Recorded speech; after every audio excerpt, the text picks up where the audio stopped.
First question I like to ask everybody is, where are you from? I'm from Orlando, Florida, Uh, but moved around a lot, but have roots in Fort Worth, Texas. okay. Do you miss Orlando? Or, Parts of it. My family's back in Orlando, so that's always tough at certain times, but really enjoyed Fort Worth. It's been good to us. what line of work are you in? I'm in commercial real estate. Okay.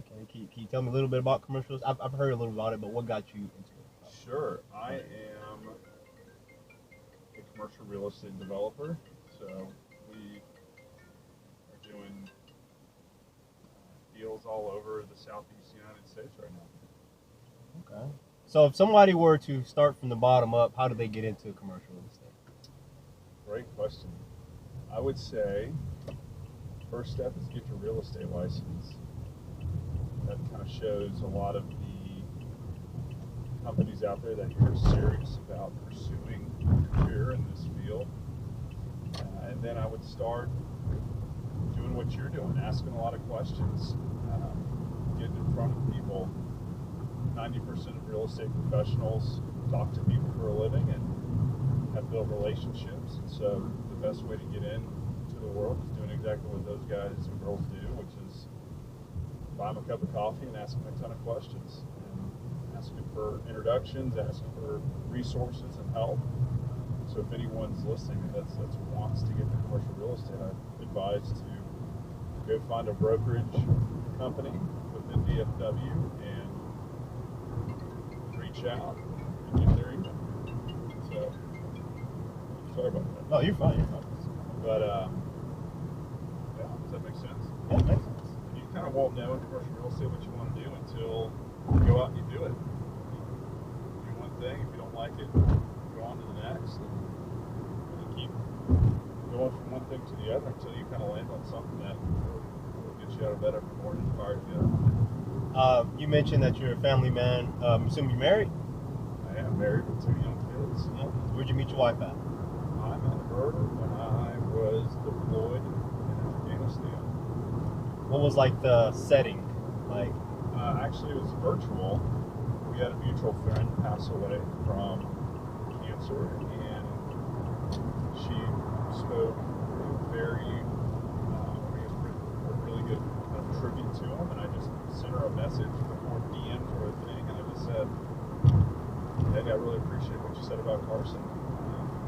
Thanks for saying that. You said it so well." And I didn't think anything of it, and I didn't expect a response in return. I just wanted to acknowledge something that was well said about someone who lived this. And so that's kind of how that conversation kicked off. That's how we met.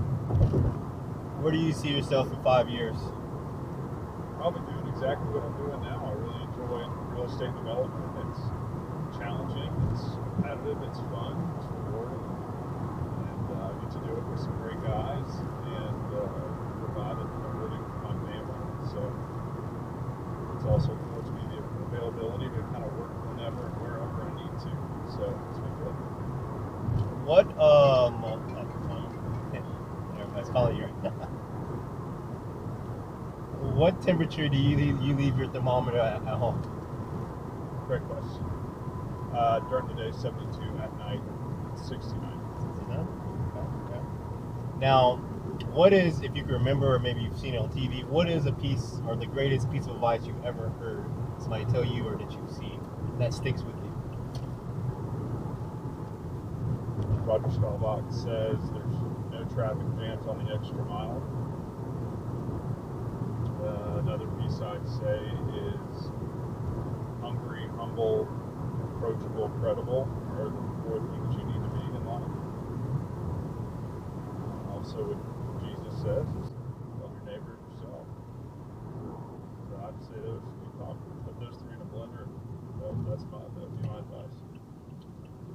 Now, in your opinion, what will be the first step to making the world a better place? What do you think we should start with first? Empathy.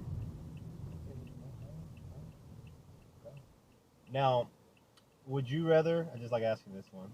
Would you rather live for 1,000 years, or would you rather have 10 lives that were 100 years apiece?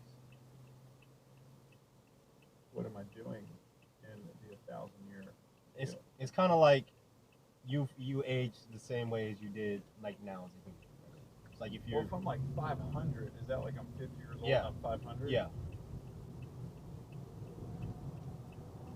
Are you able to retain the knowledge of your previous life if you do 100? Yeah, 100 years? you get 10 different lives, so you know every one of them. Oh, then, yeah. You want that one? Oh, yeah. Yeah. Okay. What skill? If you could learn a skill instantly, what skill would you want to learn? Real world skill. Yeah, skills are broad and all over.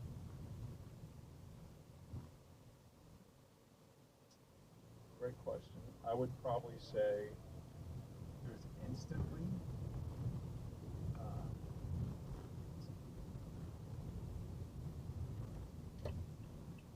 Quantitative trading strategies. I know we're almost here. Let's be the last one. What was, I guess, option B, or maybe you had a different dream as a little boy? What was that dream? What did you think you were going to be doing when you grew up? It might have been commercial real estate, or what if it was? Then what do you think would be the second option if it wasn't commercial real estate? Oil and gas. Is when I was, a young adult. I'm still kind of a young adult, but that was probably the most recent. Would be my backup. As a kid, I wanted to be a professional golfer or baseball player. Okay. And I guess I said that's the last. What about one. you? Me, I'm still kind of chasing my dream right now. Taking a little detour. Like I said, I do this for 3 years. I attempted grad school, but I didn't do something a certain way, so I'm putting that on pause for like a year. I'm trying to get into geology because I do have a geology degree. Fantastic. And going for masters. But I'm trying to get a geology job right now and then maybe go back and finish. Good for you, man. Well, best of luck to you, dude. Thank Keep you. chasing your dream. Thank you, man. Glad to talk to you. And be blessed. Be blessed.